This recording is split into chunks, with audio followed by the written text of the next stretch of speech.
وهي مصنوعة من حجر بازلت شديد الصلابة، وهي ربما تكون واحدة من القطع التي صنعها الجان بأمر من نبي الله سليمان عليه السلام.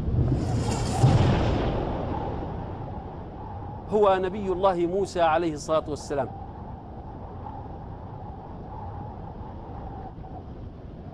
الدجال الآن موجود ولكنه ليس بأعور.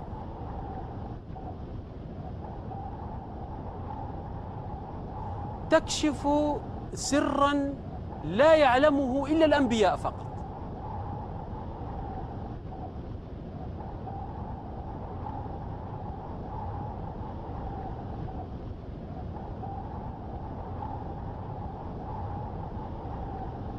بسم الله الرحمن الرحيم، والصلاة والسلام على سيدنا محمد وعلى آله وصحبه الغر الميامين. مرة أخرى أتحدث لحضراتكم عن النقش العجيب، اللوحة الأثرية المعروفة باسم لوحة موسى عليه السلام والمسيح الدجال السامري، حيث كنا قد أعلنا عن هذه اللوحة للمرة الأولى في المؤتمر التاسع للاتحاد العام للآثاريين العرب المنعقد في جامعة القاهرة في الفترة 11 و12 من نوفمبر 2006.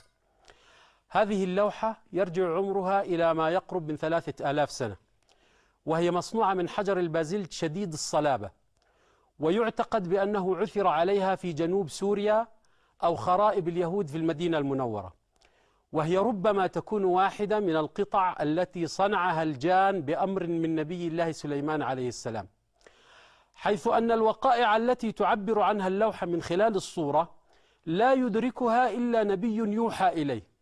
قال الله تبارك وتعالى بعد أعوذ بالله من الشيطان الرجيم: يعملون له ما يشاء من محاريب وتماثيل وجفان كالجواب وقدور الراسيات اعملوا آل داود شكرا وقليل من عبادي الشكور. واللوحة تحتوي على صورة مقطع جانبي أيمن لوجه نبي الله موسى عليه الصلاة والسلام، تشترك معه 9 صور أخرى يمكن رؤيتها كلما وضعت اللوحة في اتجاه مغاير. من هذه الصور ال9 صورة تمثل المسيح الدجال، ذلك الشر الذي حذر منه جميع الأنبياء أممهم، ولكن لم يصفه نبي لقومه كما وصفه رسول الله محمد صلى الله عليه وآله وسلم لأمته، حيث سيكون لهذه الأمة شرف الالتحام والاقتتال وجها لوجه مع ذلك الطاغوت الكبير. ولقد كان يكفي الموحدين في الأزمنة السابقة أن يقال لهم اجتنبوا الطاغوت أيا كان هذا الطاغوت. أما الآن وقد آن أوان خروج المسيح الدجال ليزعم أنه الله، فقد صار مستوجبا على الذين يعبدون الله الواحد الأحد الذي في السماء معرفة شخص المسيح الدجال وصورته ومن أين سيخرج ومن هم أتباعه. وإن ظهور هذه اللوحة في هذا الوقت يصب ويسير في هذا الاتجاه. لنذهب إلى اللوحة ونتعرف على محتوياتها. قبل أن نبدأ بشرح اللوحة وتفصيل جزئياتها، أشير إلى أن صانع وناقش هذه اللوحة استطاع أن يطوع مادة البازلت شديدة الصلابة ليسجل ويوثق أحداثا عاشها نبي الله موسى صلى الله عليه وسلم وقومه، وذلك من خلال صور رمزية. كما سنشاهد الآن اللوحة مكتظة بالصور، بحيث أننا إذا جعلناها في الوضع العمودي ألف تظهر صورة وجزئيات، ثم إذا قلبناها 180 درجة إلى الوضع العمودي باء تظهر صورة جديدة وجزئيات جدد، وكذلك إذا وضعناها في الوضع العمودي الأفقي جيم تظهر صورة جديدة، كذلك إذا قلبناها 180 درجة أفقيا إلى الوضع الأفقي دال تظهر صورة جديدة. هذا النمط، هذه التقنية من الفن لا يوجد لها شبيه في عالم الآثار على الإطلاق. اللوحة الآن في الوضع العمودي ألف، أبعاد اللوحة 30 سنتي العرض و45 سنتي الطول و10 سنتي السماكة، منقوشة ومنحوتة بحيث أن جميع هذه الجزئيات خرجت ناتئة وبارزة. واللوحة مختلطة كتابيا وصوريا. ما نشاهده الآن هو حروف كتابية شكلت أعلى رأس هذا الرجل الذي هو عبارة عن مقطع جانبي أيمن لوجه إنسان ينظر بهذا الاتجاه. هذه الحروف الكتابية شكلت شعر الرأس أو غطاء على الرأس، ثم هذا الجبين، هذا الحاجب فوق العين، هذه العين، هذا الأنف، هذا الخد، الفم، الذقن، أسفل اللحية. إذن هو كما قلنا صورة مقطع جانبي أيمن لوجه إنسان. هذا الرجل تبدو عليه ملامح القوة والشدة، يبدو أنه في العقد السادس من العمر تقريبا. على خد هذا الرجل توجد أفعى صغيرة دقيقة الصنع، لها عينان صغيرتان. موقع هذه الأفعى هو خد هذا الرجل كما تشاهدون حضراتكم. أسفل الأفعى إذا دققنا النظر في خصال شعر لحية هذا الرجل، هذه خصال شعر اللحية، ثم هذا الذقن، وهذا ما نفترضه جزءا من العنق وأسفل الرقبة، نجد أن المنظر قد تلبس بصورة مقطع جانبي أيمن لرأس بقرة، كأننا ننظر إلى رأس بقرة مقطوع، ننظر له من جانبه الأيمن. ووضعنا يعني صورة هذه الرأس الحقيقية لرأس بقرة، مقطع جانبي أيمن لرأس بقرة، لنقرب الصورة والمنظر لحضراتكم كيف أن هذه الصورة الرمزية تقريبا تشابه هذا الرأس الحقيقي لرأس بقرة. نعود للوحة مرة أخرى. أقول بأن صاحب هذا الوجه وصاحب هذه الرأس هو نبي الله موسى عليه الصلاة والسلام، وذلك للأسباب التالية. أولا، يبدو في هذه كما قلنا في الصورة، يبدو الرجل أنه قوي شديد، أقرب إلى الخشونة منه إلى النعومة. هذه الصفة من صفات نبي الله موسى عليه الصلاة والسلام، حيث جاء وصف موسى في القرآن الكريم عليه الصلاة والسلام بأنه قوي مفتول العضلات. الحادثة التي حدثت في زمن موسى عليه الصلاة والسلام عندما تعارك رجل من بني إسرائيل وواحد من الفراعنة أو من قوم فرعون، تدخل موسى لصالح الإسرائيلي، فبمجرد أن وكز الفرعوني قضى عليه بضربة واحدة، قتل ذلك الفرعوني. أعوذ بالله من الشيطان الرجيم. قال الله تبارك وتعالى بعد أعوذ بالله من الشيطان الرجيم: ودخل المدينة على حين غفلة من أهلها فوجد فيها رجلين يقتتلان، هذا من شيعته وهذا من عدوه، فاستغاثه الذي من شيعته على الذي من عدوه فوكزه موسى فقضى عليه. بمجرد أن وكز ذلك الرجل قتله. الشاهد الآخر على قوة موسى عليه الصلاة والسلام الجسدية، أنه عندما رفع غطاء البئر، القصة المشهورة والمعروفة في القرآن الكريم، عندما سقى للبنتين غنمهما، جاء إلى غطاء البئر فرفعه بمفرده، وكان يلزم ذلك الغطاء عصبة من الرجال أو مجموعة من الرجال لينزعوا ذلك الغطاء. لهذا قالت ابنة إحدى البنتين، وعلى الأغلب أنهما بنتي شعيب عليه الصلاة والسلام، قالت إحداهما لأبيها: يا أبت استأجره إن خير من استأجرت القوي الأمين. هذا كذلك شاهد من القرآن الكريم على قوة موسى عليه الصلاة والسلام الجسدية. في أحاديث النبي صلى الله عليه وآله وسلم في الإسراء والمعراج، عندما أسري به رأى نبي الله موسى عليه الصلاة والسلام، فجاء يعني قول النبي صلى الله عليه وآله وسلم قال: رأيت موسى فإذا هو رجل كأنه من رجال شنوءة، فإذا هو رجل ضرب. الضرب هو مفتول العضلات من غير سمنة، ليس في جسده دهون وسمنة الانتفاخ، ولكنها عضلات مفتولة، هذا هو الضرب. الرجل هو مسترسل الشعر، وهو عكس الجعد، كأنه من رجال شنوءة. هذه شنوءة كانت قبيلة في اليمن وكان يمتاز أهل شنوءة أو رجال شنوءة بطول القامة وعبوس الوجه، كانوا أشداء. فشبه النبي صلى الله عليه وسلم موسى عليه السلام بهؤلاء القوم، قال كأنه من رجال شنوءة. نلاحظ وتلاحظون كم أن هذا الرجل يبدو عليه ملامح القوة والشدة، وكذلك عدم النعومة، وربما العبوس كذلك أو الحزن. هذه واحدة. الثانية أن قصة موسى عليه الصلاة والسلام مع الأفعى، النبي الوحيد الذي كانت من معجزاته عليه الصلاة والسلام الأفعى هو نبي الله موسى عليه الصلاة والسلام. وقد تحولت عصا موسى إلى أفعى في أكثر من موضع، وجاء ذكرها في القرآن الكريم، قول الله تبارك وتعالى: فألقى عصاه فإذا هي ثعبان مبين. وهذه كذلك قرينة تدل على أن صاحب هذه الصورة هو نبي الله موسى عليه الصلاة والسلام. شيء آخر،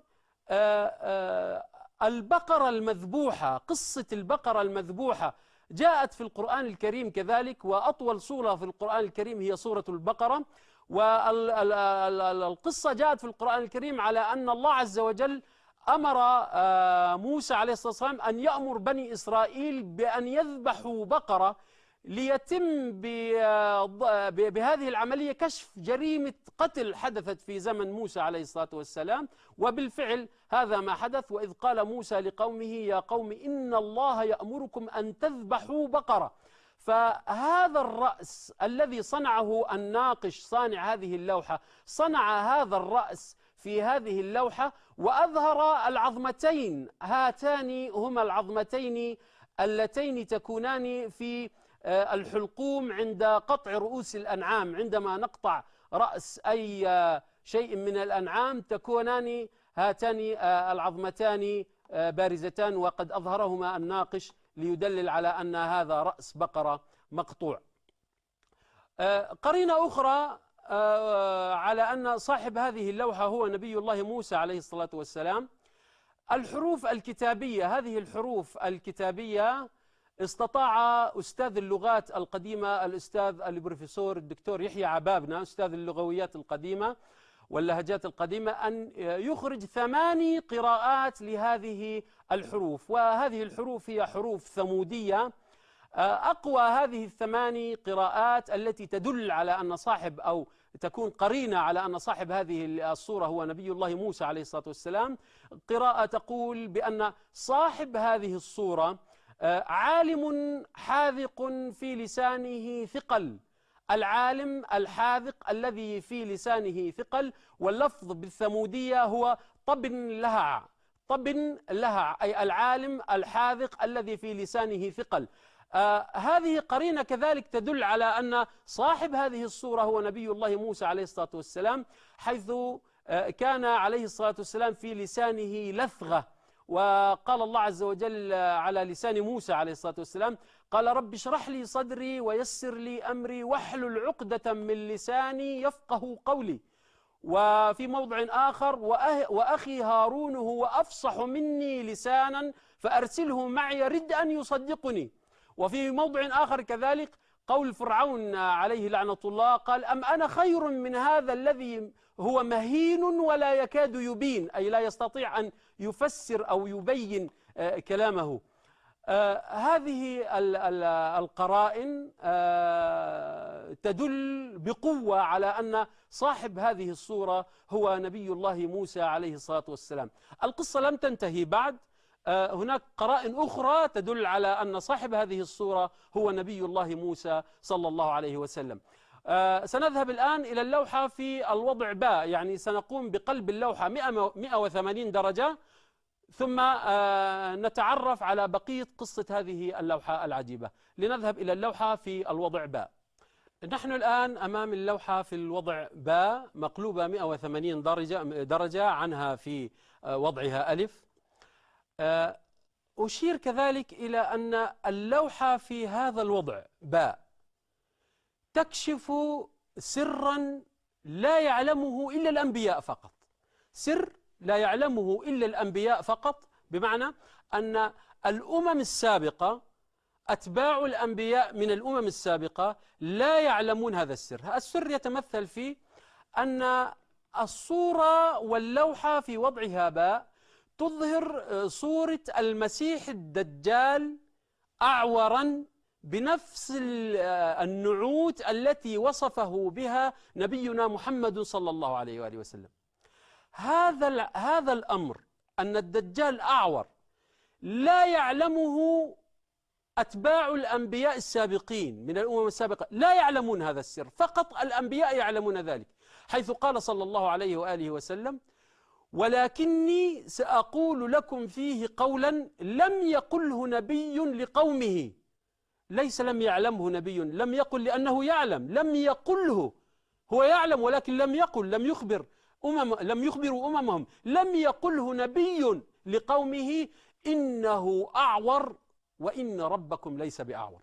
إذن ناقش هذه اللوحة، صانع هذه اللوحة لا بد إلا وأن يكون قد استقى هذه المعلومات من نبي. النبي الوحيد الذي كان مهتما باللوحات وبالتماثيل وبالنحت هو نبي الله سليمان عليه السلام. فأقول بأن ناقش هذه اللوحة استقى هذه المعلومات من نبي الله سليمان عليه السلام. وظاهر الآية يقول: يعملون له ما يشاء، هو الذي يشاء حسب إرادته، حسب ما يشتهي، يعملون له ما يشاء من محاريب وتماثيل، وكأن المعلومات تستقى منه وبأمره، هو يصنعون له بالكيفية الذي يريد وبالطريقة الذي هو يرغب بأن تكون فيها تلك التماثيل أو اللوحات. لماذا الأمم السابقة لم يعلموا معلومة أن الدجال أعور؟ لأن هذه المعلومة لا تفيدهم. الدجال لن يصيبه العور إلا عندما يزعم أنه الله فقط. الدجال الآن موجود ولكنه ليس بأعور. ذكر النبي صلى الله عليه وآله وسلم الدجال أنه يجيء من قبل المشرق، قال: فيدعو لدين النبي صلى الله عليه وسلم، يكون على شكل عالم من علماء المسلمين، يدعو للنبي صلى الله عليه وسلم ولدين النبي صلى الله عليه وسلم، قال: فيجب ويطع على ذلك حتى يقدم الكوفة أو يأتي الكوفة، ثم يزعم أنه نبي فيفزع منه كل ذي لب، ثم يزعم أنه الله، قال: فتغشى عينه وتقطع أذنه ويكتب بين عينيه كافر.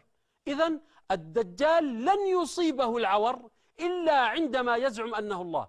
وحتى في حديث الجساسة، ذلك الحديث المشهور في صحيح مسلم، عندما رأى واحد من الصحابة رضي الله تعالى عنهم واسمه تميم الداري، رأى المسيح الدجال موثوقا في الدير عندما قابلوا الجساسة وظنوا أنها شيطانة وهي كذلك، هذا إبليس وهذا الدجال، وأنا أعتقد أن هذا مشهد تمثيلي قام به الدجال وشريكه إبليس، إما طواعية وإما رغما عن أنفيهما، والنتيجة واحدة، هي رسالة للتعريف بالمسيح الدجال. عندما رآه تميم الداري لم يكن من أوصاف تميم الداري لذلك الرجل المقيد أنه أعور، لم يذكر أنه أعور، لأن الدجال لن يصيبه العور إلا عندما يزعم أنه الله. نبدأ الآن في شرح اللوحة في الوضع باء. الآن اللوحة تظهر صورة نصف وجه إنسان يبدو مواجها للناظرين، نصف وجه إنسان، كأننا ننظر إلى نصف وجه إنسان مواجها لنا. هذه أعلى رأس هذا الرجل، جبينه، ثم هذا أنفه، ثم هذا حاجبه فوق عينه، فمه، ذقنه، شعر لحيته. نصف وجه إنسان، صورة تفتقد إلى البعد الثالث تقريبا. هذا الرسم اليدوي إذا طابقناه مع هذه الصورة كأننا ننظر إلى نصف هذا الوجه كما نقول، أو هو أكثر من النصف بقليل. هذا الرسم اليدوي عندما يطابق اللوحة هنا، يطابق هذا المنظر كما ترون حضراتكم، كأننا فعلا نشاهد نصف هذا الوجه لهذا الإنسان. هذا الرجل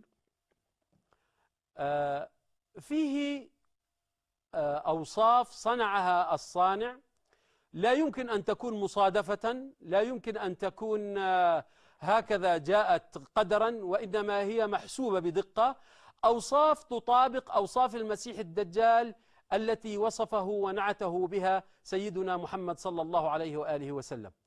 ذكر النبي صلى الله عليه وآله وسلم في أحاديثه بأن الدجال شاب قطط.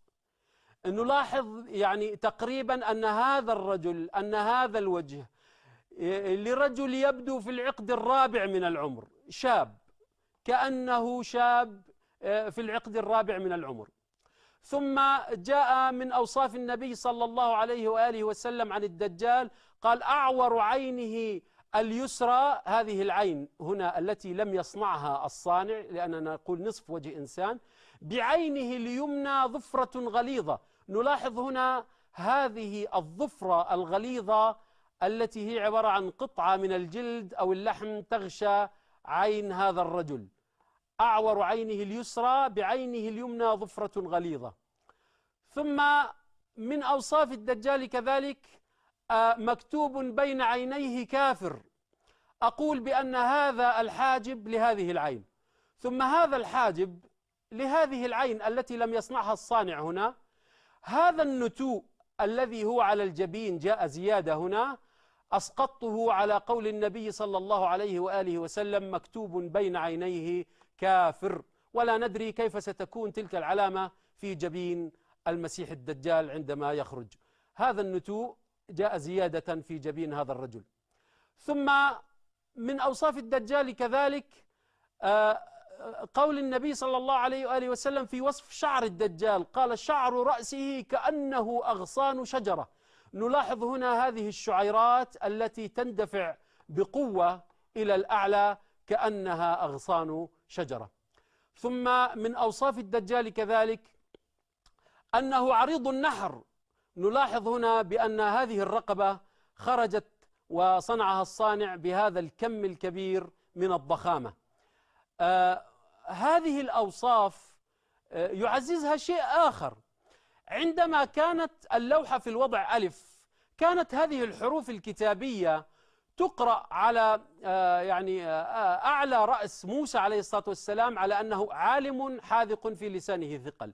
الآن قلبت اللوحة، فلما قلبت اللوحة ظهرت صورة جديدة وخرجت قراءة جديدة، كما يقول البروفيسور الدكتور يحيى عبابنا أستاذ اللغات القديمة. أصبحت الآن الحروف هذه تقرأ على أنها جاهل نسب، مجهول النسب، هذا الرجل لا يعرف أبوه ولا يعرف أهله. وهذه كذلك قرينة تدل على أن صاحب هذه الصورة هو المسيح الدجال.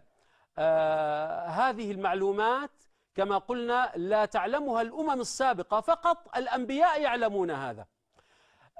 شيء آخر في اللوحة كذلك عجيب، عندما كانت اللوحة تظهر نبي الله موسى عليه الصلاة والسلام، كانت قد اشتركت مع صورة نبي الله موسى صورتان كانتا قد استعملتا واستخدمتا للخير.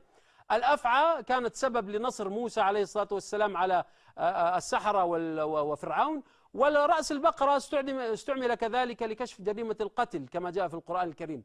الآن أظهرت اللوحة صورة هذا الشرير، صورة هذا العدو للتوحيد، ظهرت معه كذلك رموز شريرة، إما هم أعداء لموسى أو عصاة لموسى أو كانوا يريدون قتل موسى عليه الصلاة والسلام.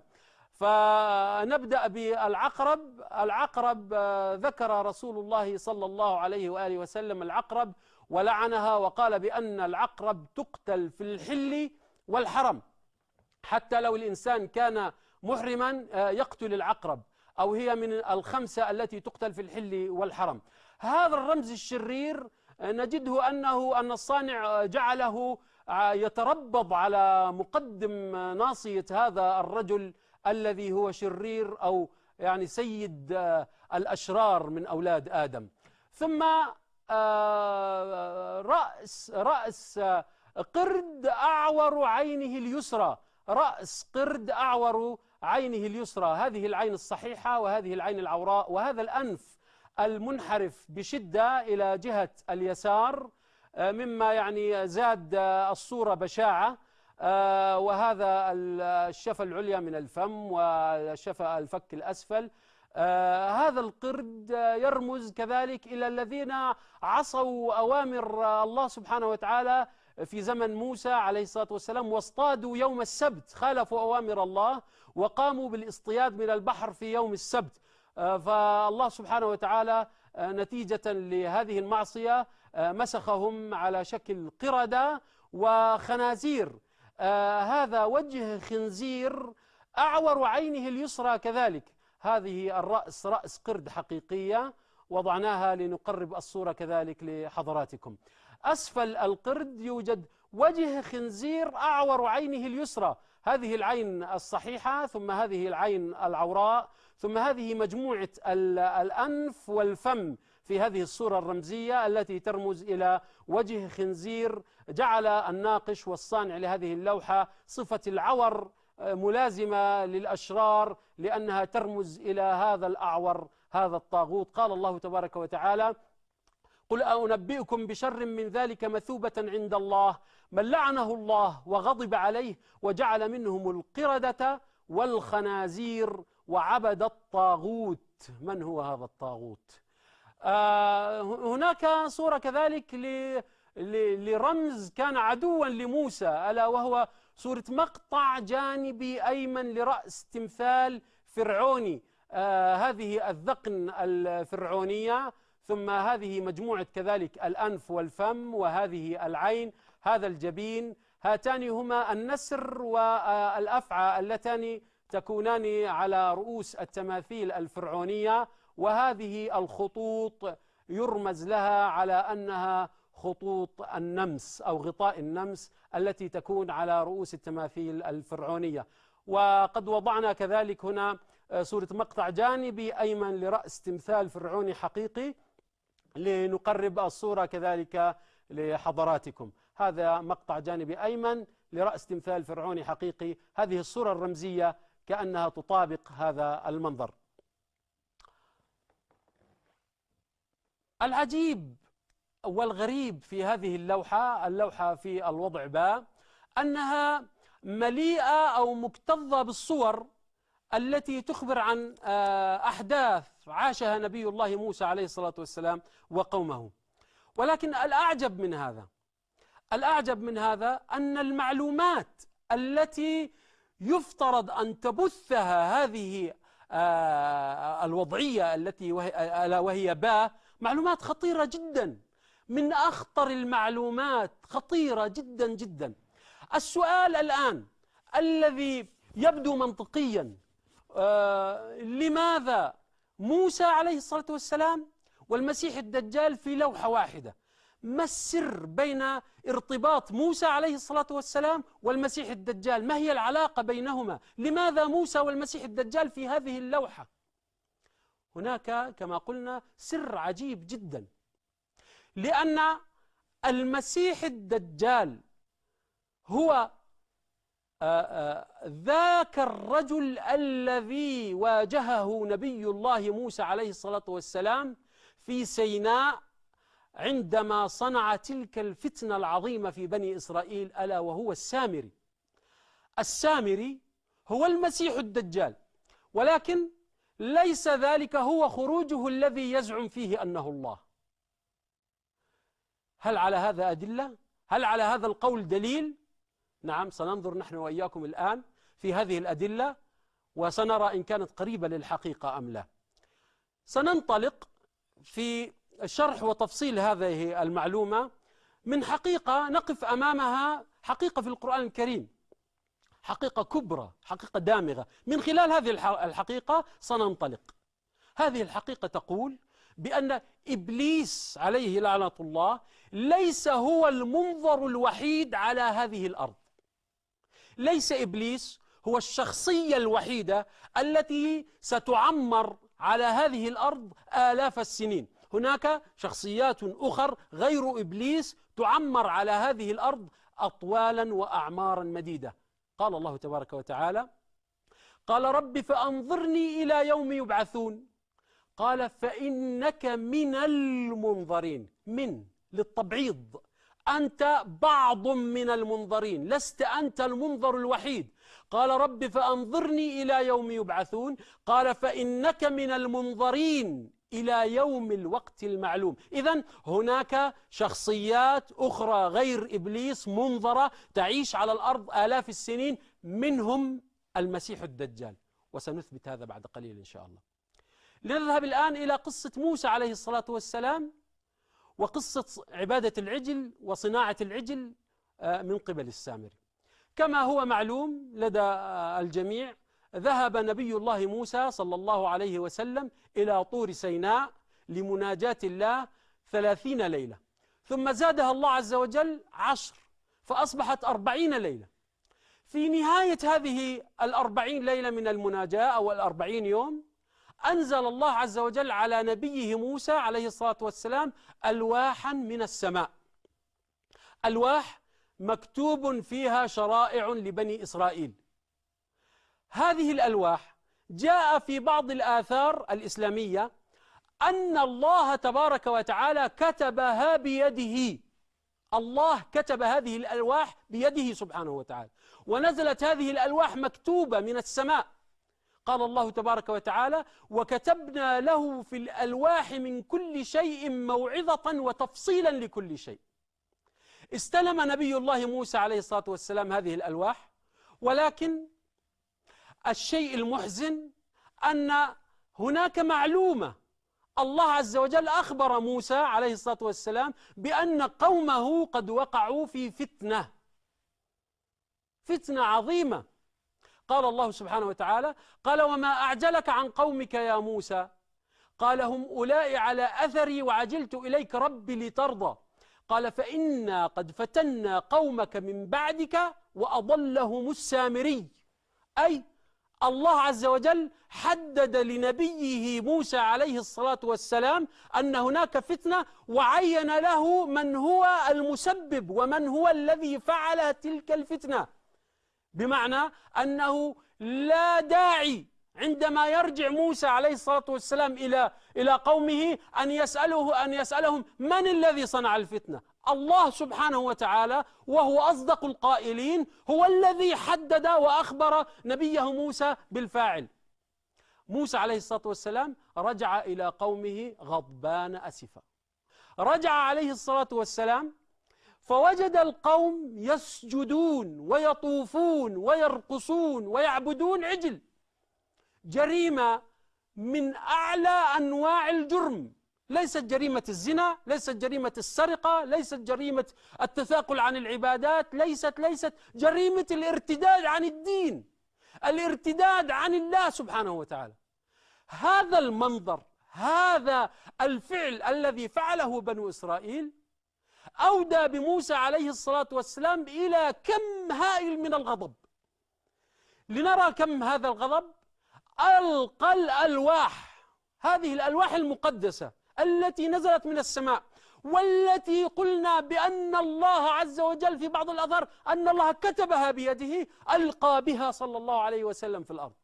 بالله عليكم تخيلوا لو أنني أنا كمسلم أحمل القرآن الكريم بين يدي، ثم لأي سبب أمسك بهذا القرآن وألقي به إلى الأرض، أقل ما يقال في حقي بأنني غضبت إلى حد الإغلاق، إلى حد الإغلاق. هذا ما حدث مع نبي الله موسى عليه الصلاة والسلام، غضب غضبا شديدا.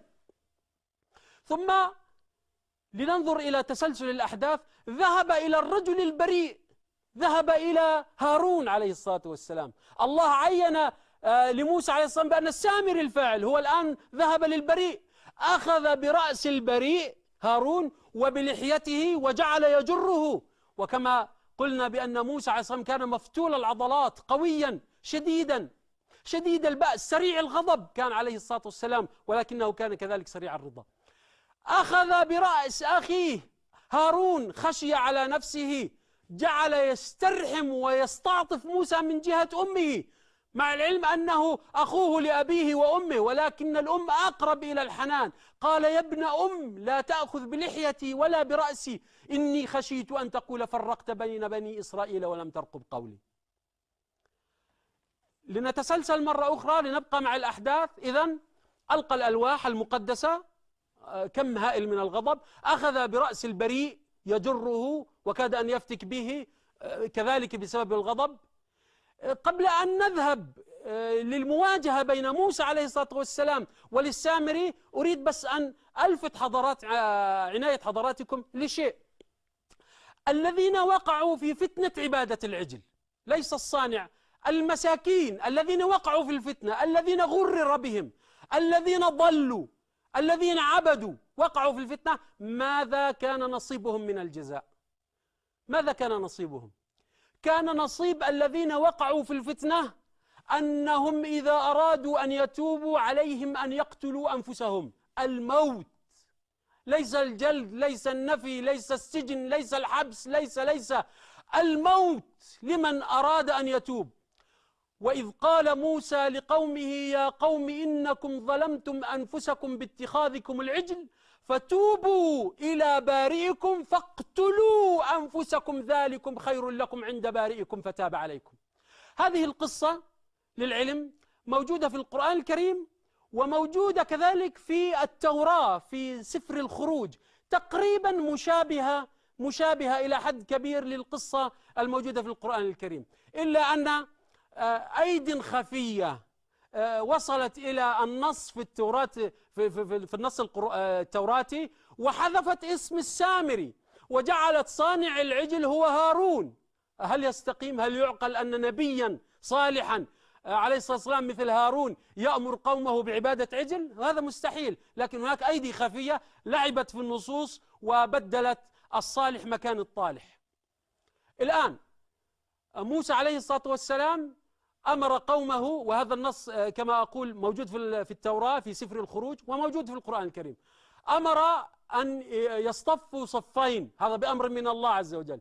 صف الذين لم يقعوا في الفتنة، الذين بقوا مع هارون على الإيمان، لم يقعوا في فتنة عبادة العجل.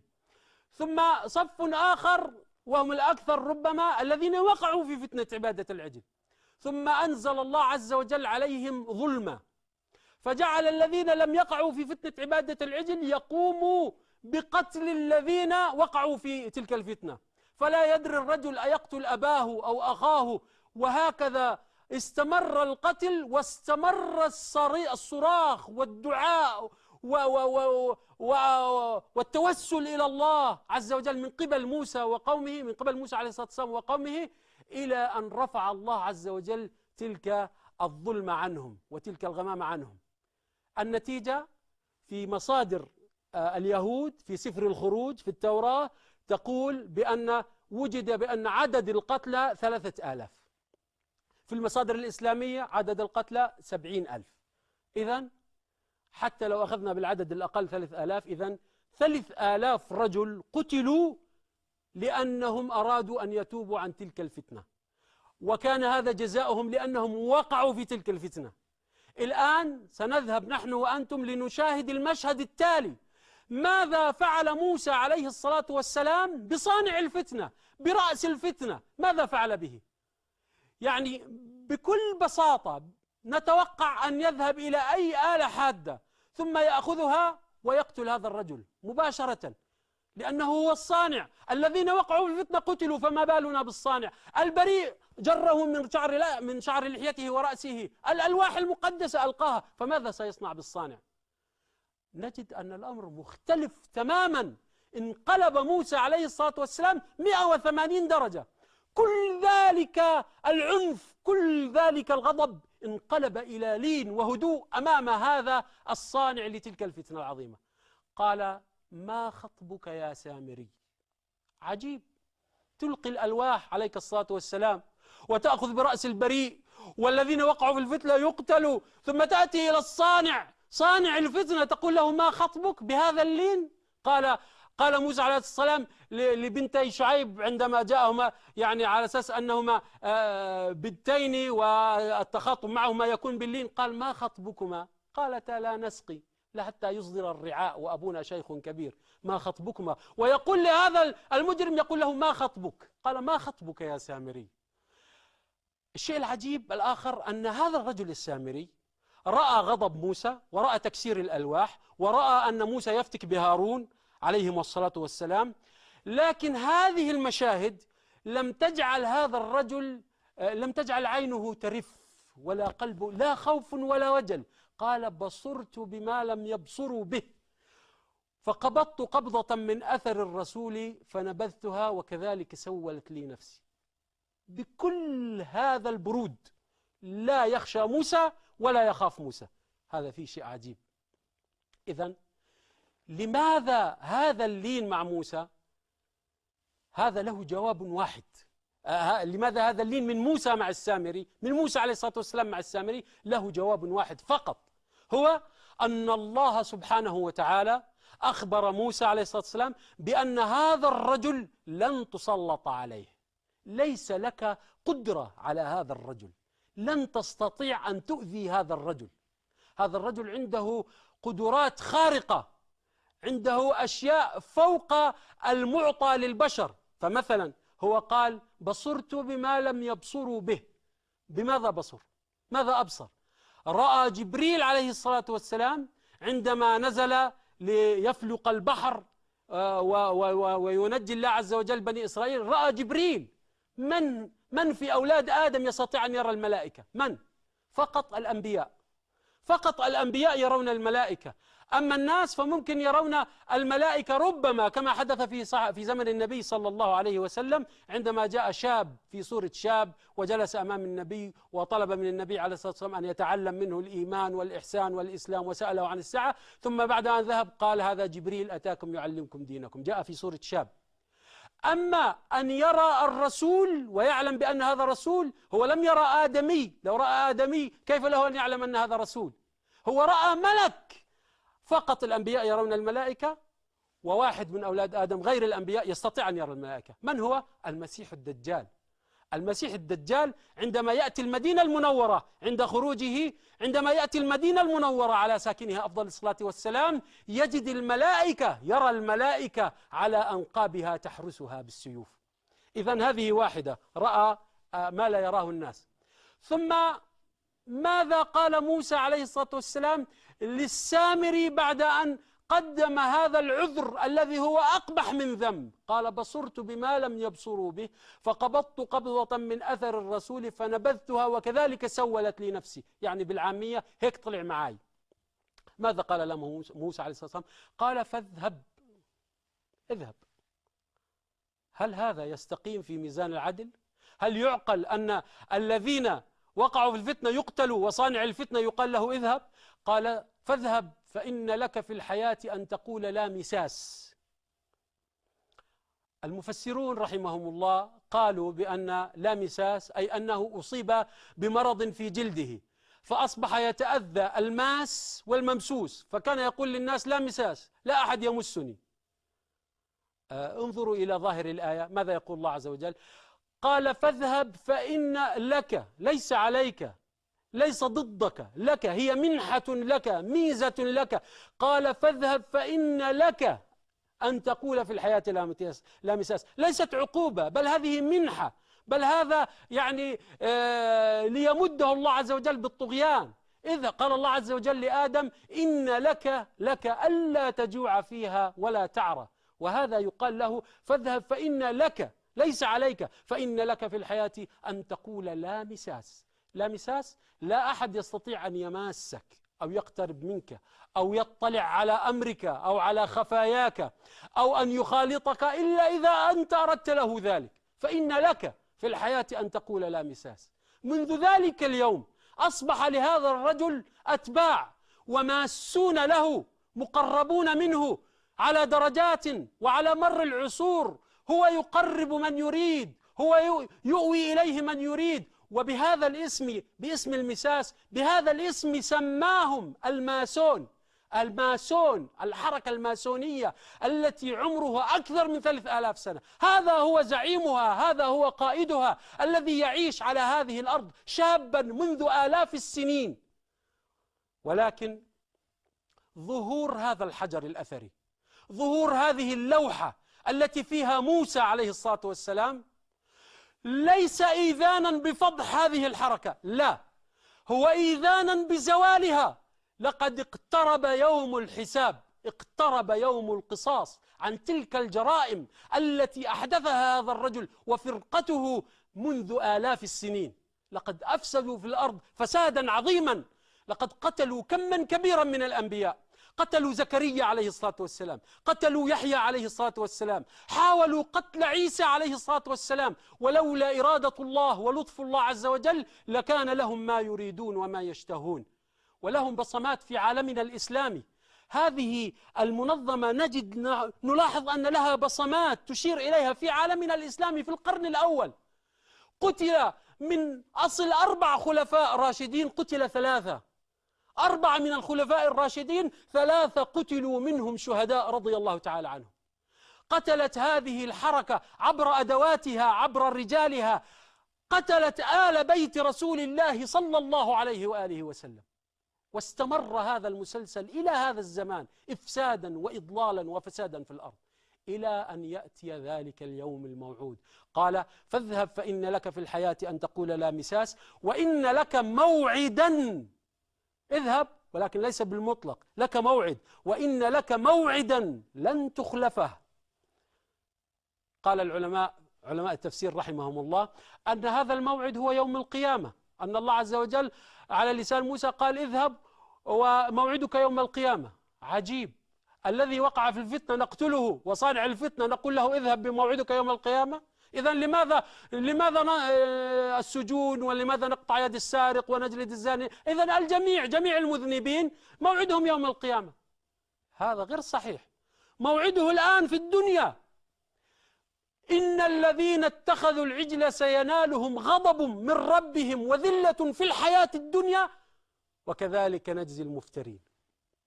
سيكون موعده في غور الأردن عند عين زغر، في تلك الأرض المنبسطة في غور الأردن عند عين زغر، حيث سيتجمع لهذا الرجل ربما مئات الألوف من المناصرين والمؤيدين، وسيكون هو زعيم تلك الجيوش المجحفلة التي ستحاصر القدس، المسجد الأقصى، حيث ينزل عيسى عليه الصلاة والسلام المسيح الحقيقي صلى الله عليه وسلم بصحبة قائد المسلمين في ذلك الوقت، ينزل ويهبط من المسجد الأقصى باتجاه غور الأردن. فعندما يسمع هذا الشرير بذاك الرجل الموعود الذي وعد الله عز وجل بقتل السامري الدجال على يده، ألا وهو المسيح الحقيقي عليه الصلاة والسلام عيسى، يفر هاربا باتجاه باب لد، فيدركه عليه الصلاة والسلام، يلحقه في باب لد فيقول: إن لي فيك ضربة لن تسبقني بها، فيقتله ويري الناس دمه. ثم تصبح تلك الجموع الغوغائية التي رضيت بأن يكون الإله رجل يأكل ويشرب، وأجلكم الله سامحوني يبول، رضوا بأن يكون إلها، تبقى تلك الجموع في غور الأردن لتأتيها العصابات المؤمنة فتطهر الأرض من رجس ودنس أولئك الناس. مرة أخرى نعود إلى السامري. قال موسى عليه الصلاة والسلام: وانظر إلى إلهك الذي ظلت عليه عاكفا لنحرقنه ثم لننسفنه في اليم نسفا. أي هذا العجل الذي صنعته وجعلت فيه حياة. طبعا المفسرون يقولون بأن هذا العجل بدون حياة، عجل من ذهب، الريح يدخل في فمه ويخرج من دبره فيخرج صوتا، هذا الصوت إن صح ما يقولون لن يكون خوارا، يكون صفيرا. ثم شيء أقوى من هذا: وانظر إلى إلهك الذي ظلت عليه عاكفا لنحرقنه ثم لننسفنه، أي بعد الحرق سيتحول هذا العجل إلى رماد، لأن النسف هي التذرية، النسف هي التذرية. لنحرقنه ثم لننسفنه أي نذرينه. لو كان هذا العجل من ذهب يتحول بعد حرقه إلى كتلة، يسيح تصبح كتلة. الكتلة لا تذرة. الله لا يخطئ في اللغة عز وجل. الله عز وجل ليس مثلنا أن يخطئ في اللغة. الله لا يخطئ. الكتلة لا تذرة. إذن هو عجل من لحم ودم. من في كل أولاد آدم يستطيع أن يحول المادة إلى كائن حي؟ من يستطيع؟ 2 فقط من أولاد آدم يستطيعون فعل هذا من الأنبياء ومن كل، حتى في هذا الزمان، زمان العلوم المتقدمة، لا تستطيع العلوم المتقدمة أن تحول المادة إلى كائن حي. فقط 2 من أولاد آدم يستطيعون هذا. عيسى صلى الله عليه وسلم، نبي الله عيسى، عندما كان يحول الطين إلى طائر، وإذ تخلق من الطين كهيئة الطير فتنفخ فيه فيكون طيرا بإذني، وإذ تحيي الموتى بإذن الله. شخص آخر يستطيع أن يفعل هذا هو المسيح الدجال. المسيح الدجال يحيي ويميت، يأمر السماء أن تمطر، ثم يأمر الأرض أن تنبت. أعطى الله عز وجل المسيح الدجال قدرات، عرفه على نواميس، على أسرار من هذا الكون، هذا الكون المليء بالأسرار والأنظمة الدقيقة. الله عز وجل أعطى الدجال بعضا من هذه الأسرار، لكن هذا الرجل لما أخذ هذه الأسرار تكبر. هذه الآية التي سأتلوها الآن هي تخص المسيح الدجال، وأرجو أن تنظروا إلى تفسيرها في كتب التفاسير الإسلامية، ثم انظروا كم فيها من السقطات. هذه الآية لا تخص بلعام بن بعوراء. قال الله عز وجل: واتل عليهم نبأ الذي آتيناه آياتنا فانسلخ منها فأتبعه الشيطان فكان من الغاوين. رجل أعطاه الله عز وجل ليس آية واحدة، ليس كما يقولون أنه عرف اسم الله الأعظم، هذا كلام لا يستقيم. أعطاه الله عز وجل آيات. ما هي آيات الله؟ ومن آياته أنك ترى الأرض خاشعة فإذا أنزلنا عليها الماء اهتزت وربت، ومن آياته الليل والنهار، ومن آياته منامكم بالليل والنهار، ومن آياته الشمس والقمر. هذه الآيات، هذه الأسرار أعطى بعضها الله عز وجل للمسيح الدجال. واتل عليهم نبأ الذي آتيناه آياتنا فانسلخ منها، لم يؤدي شكرها، لم يكن عبدا طائعا كسليمان عليه السلام. أعطاه الله عز وجل الحكم على الإنس والجن، وسخر له الريح، وسخر له الطير، وسخر له، ولكن ماذا قال؟ قال: رب أوزعني أن أشكر نعمتك التي أنعمت علي. أعطى الله عز وجل عيسى عليه الصلاة والسلام آيات، ولكنه قال: إني عبد الله، صلى الله عليه وسلم. هذا الرجل انسلخ من هذه الآيات، أخلد إلى الأرض، فأتبعه الشيطان، أتبعه، حالفه، صادقه، رافقه، شكل مع بعضهما حلفا، فأتبعه الشيطان فكان من الغاوين. وانظروا كذلك إذا هذه الآية التي ربما كذلك وقع المفسرون رحمهم الله في تفسير خاطئ لها. وقال الذين كفروا ربنا أرنا اللذين أضلانا من الجن والإنس نجعلهما تحت أقدامنا ليكونا من الأسفلين. من هما هذان؟ من هما هذان الرجلان اللذان هما السبب الرئيس في دخول مليارات، ليس ملايين، مليارات من الإنس والجن في جهنم. وقال الذين كفروا أي في النار: ربنا أرنا اللذين أضلانا من الجن، واحد من الجن والآخر من الإنس، نجعلهما تحت أقدامنا ليكونا من الأسفلين. مليارات من البشر. من هما هذان؟ قال المفسرون رحمهم الله: من الجن إبليس، وهذا قول صحيح، ولكنهم قالوا من الإنس أنه قابيل بن آدم، وهذا قول لا يستقيم. قابيل بن آدم عنده جريمة واحدة ألا وهي القتل، فعلها ثم ندم، فبعث الله غرابا يبحث في الأرض ليريه كيف يواري سوءة أخيه، قال يا ويلتى أعجزت أن أكون مثل هذا الغراب فأواري سوءة أخي فأصبح من النادمين. وقال عليه الصلاة والسلام في حق قابيل، قال صلى الله عليه وآله وسلم: ما من نفس تقتل ظلما إلا كان على ابن آدم الأول كفل من دمها، لأنه أول من سن القتل فقط. شريك إبليس في إغواء البشرية ليس قابيل، شريك إبليس في إغواء البشرية، المسيح الدجال الذي يعيش على هذه الأرض منذ آلاف السنين، وكان بينه وبين إبليس ذلك التحالف الأبدي. وقال الذين كفروا ربنا أرنا اللذين أضلانا من الجن والإنس نجعلهما تحت أقدامنا ليكونا من الأسفلين. أتعرفون هذا الشعار؟ أتعرفونه؟ هذا شعار التحالف القديم، تحالف إبليس مع ذلك الرجل منذ آلاف السنين، ذلك التحالف الذي أودى بمليارات من البشر إلى الكفر، إلى نكران وعدم معرفة من هو الله. وقال الذين كفروا ربنا أرنا اللذين أضلانا من الجن والإنس نجعلهما تحت أقدامنا ليكونا من الأسفلين. نعود إلى اللوحة مرة أخرى. اللوحة في الوضع باء كما قلنا كانت عظيمة الصور، كثيرة الصور، مكتظة بالصور، ثم عظيمة المعاني لهذه الصور.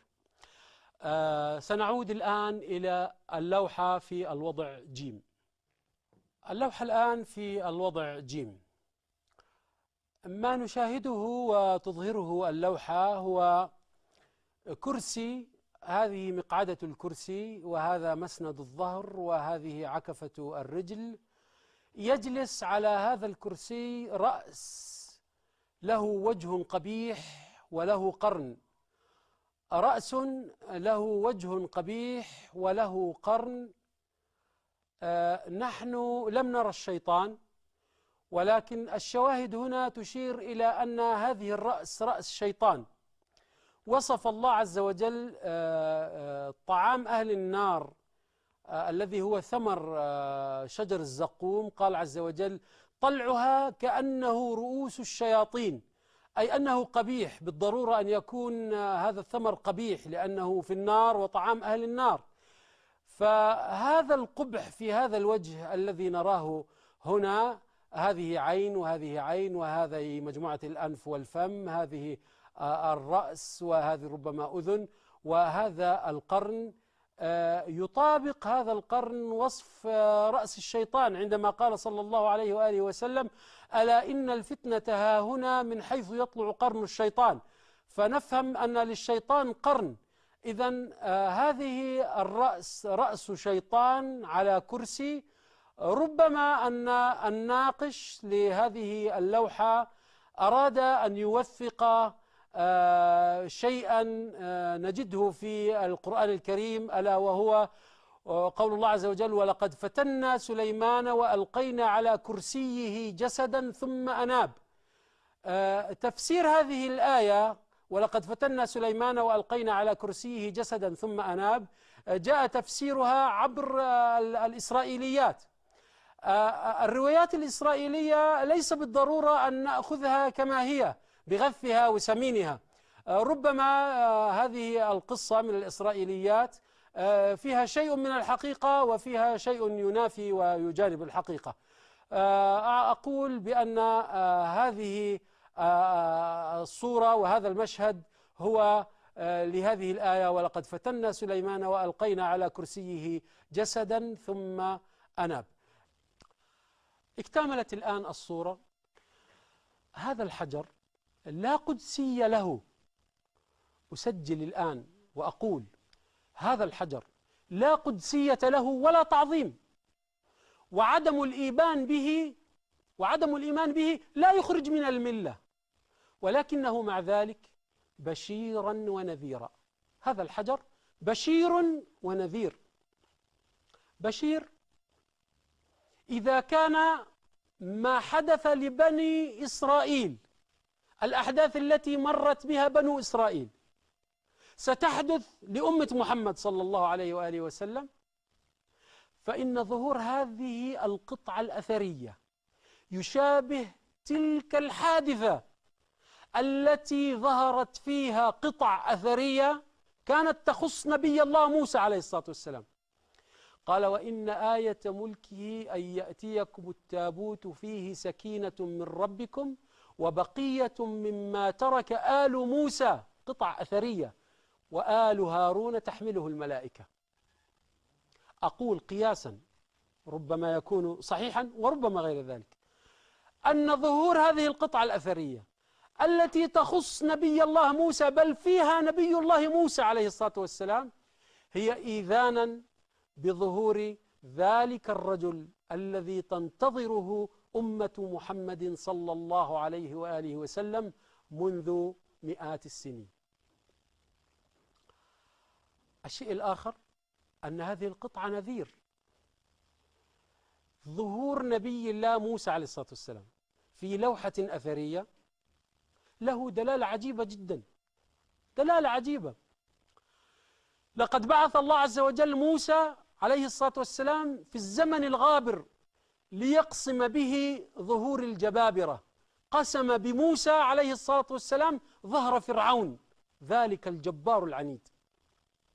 ظهور نبي الله موسى عليه الصلاة والسلام في لوحة أثرية الآن، وجود موسى عليه الصلاة والسلام الآن في هذه اللوحة الأثرية سيقسم، أو هو إيذانا بأن الله عز وجل سيقسم ظهور الفراعنة على هذا الكوكب في هذا الوقت. نعم، من اللطائف أن سعيد بن المسيب رحمه الله، وكان في المدينة المنورة، أن جارية له رأت كأن نبي الله موسى عليه الصلاة والسلام قد ظهر بالشام. هم في المدينة المنورة، رأت تلك الجارية أن موسى عليه الصلاة والسلام ظهر بالشام ومعه عصا وهو يمشي على الماء، فأخبرت سعيدا برؤياها، فقال: إن صدقت رؤياك فقد مات عبد الملك بن مروان. فقيل له: بما علمت ذلك؟ بعد أيام جاءت الأخبار بأن فعلا عبد الملك بن مروان قد مات. فقيل له: بما علمت ذلك؟ قال: لأن الله عز وجل بعث موسى في الزمن الغابر في الزمن الأول ليقسم به ظهور الجبابرة، ولا أرى هناك، حيث رأت الجارية أن في الشام ظهر موسى، ولا أرى هناك غير عبد الملك بن مروان جبارا من الجبابرة. ظهور هذه اللوحة سيغرق الجبابرة، سيغرقهم فعليا بالغرق. سيرى العالم آيات عجيبة، سيرى العالم أجمع من هو الله، أو ما هي قدرة الله، أو شيئا من قدرة الله. العالم كله الآن يخاف الأشياء، يخاف المادة، يخاف المصنوعات، ولكن الناس قليل منهم من يخاف الله ويعرف عظمة الله. الله عز وجل سيري العالم عما قريب، سيري العالم كل العالم ما هي قدرة الله.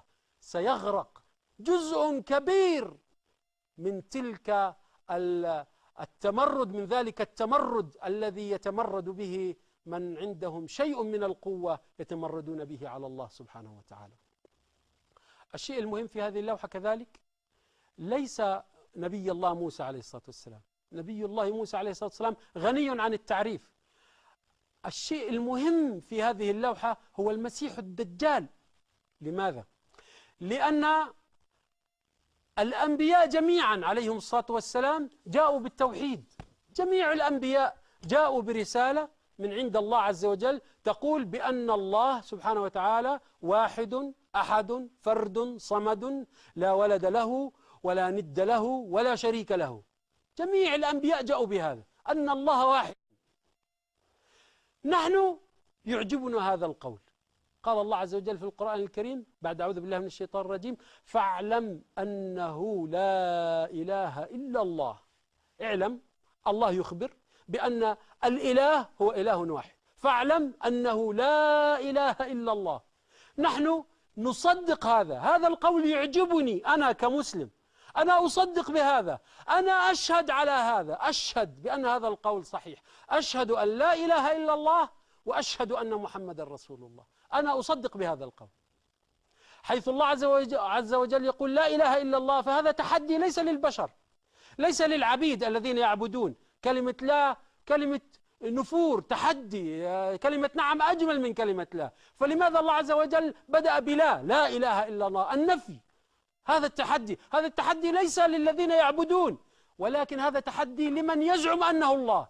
إذا كان هناك إله آخر فليتقدم وليعلن عن نفسه. لذلك نجد أن الآلهة التي اخترعها أولاد آدم كلها آلهة تافهة لا تستحق العبادة. هذا عبد الحجر، وهذا عبد البقر، وهذا عبد الشمس، وهذا عبد القمر، وهذا عبد النار. بالتفكير المحض نجد أن هذه ليست آلهة، لا تستحق العبادة.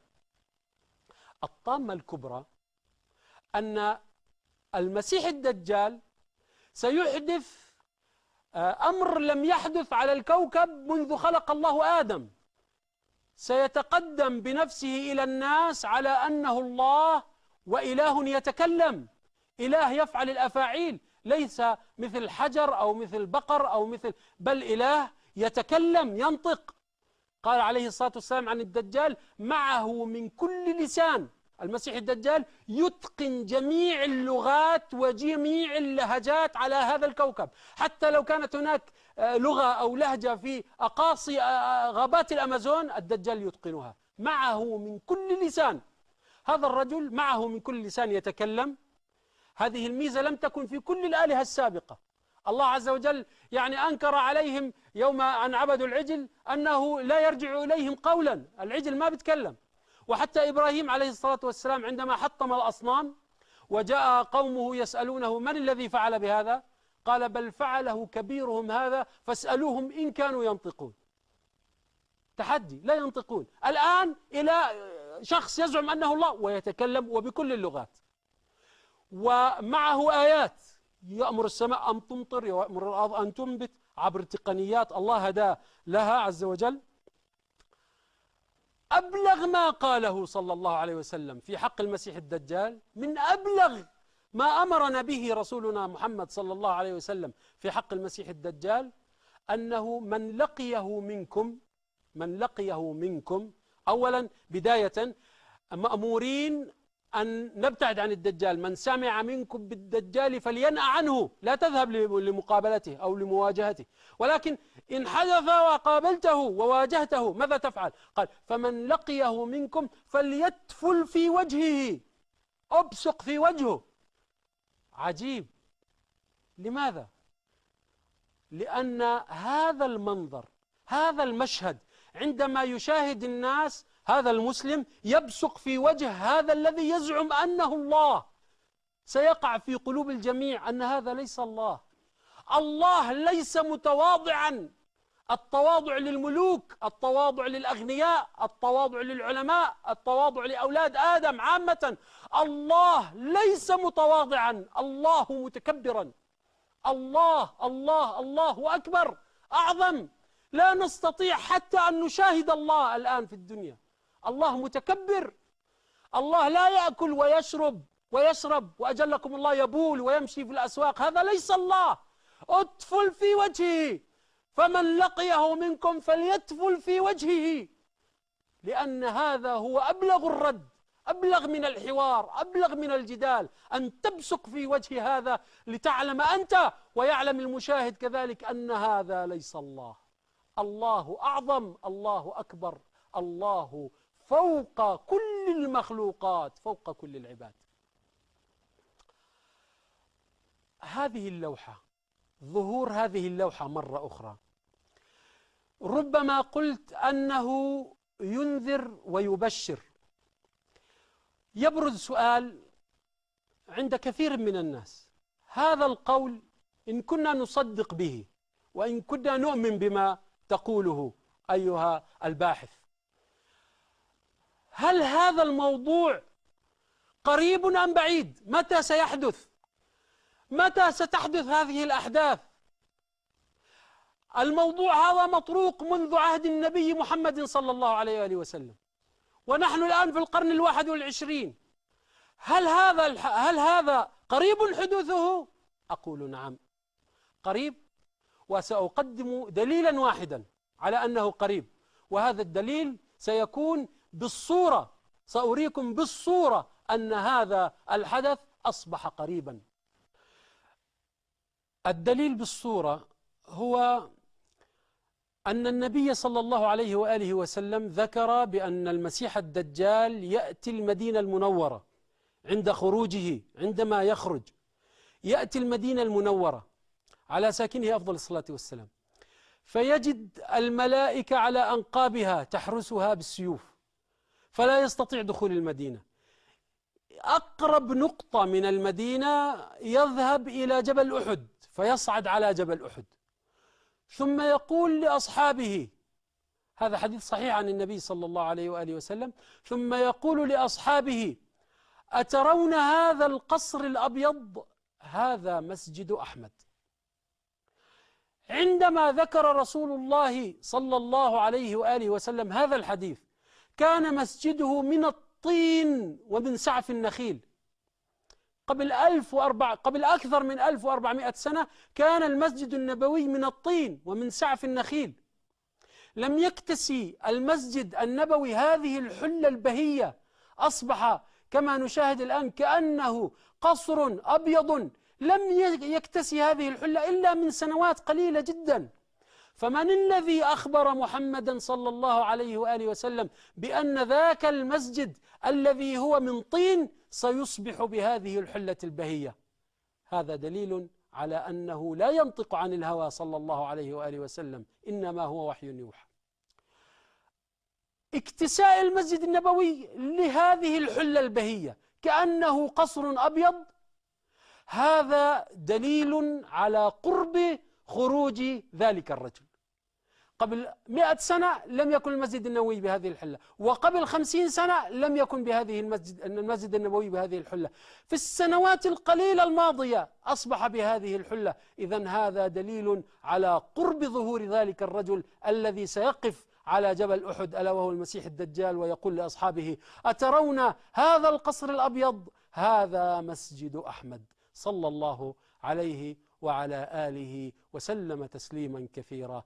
أقول ما سمعتم، أسأل الله عز وجل أن يتقبل مني هذا العمل وأن ينفع به العالم أجمع، أن ينفع به كل البشر الذين يعبدون الله الواحد الأحد الذي في السماء.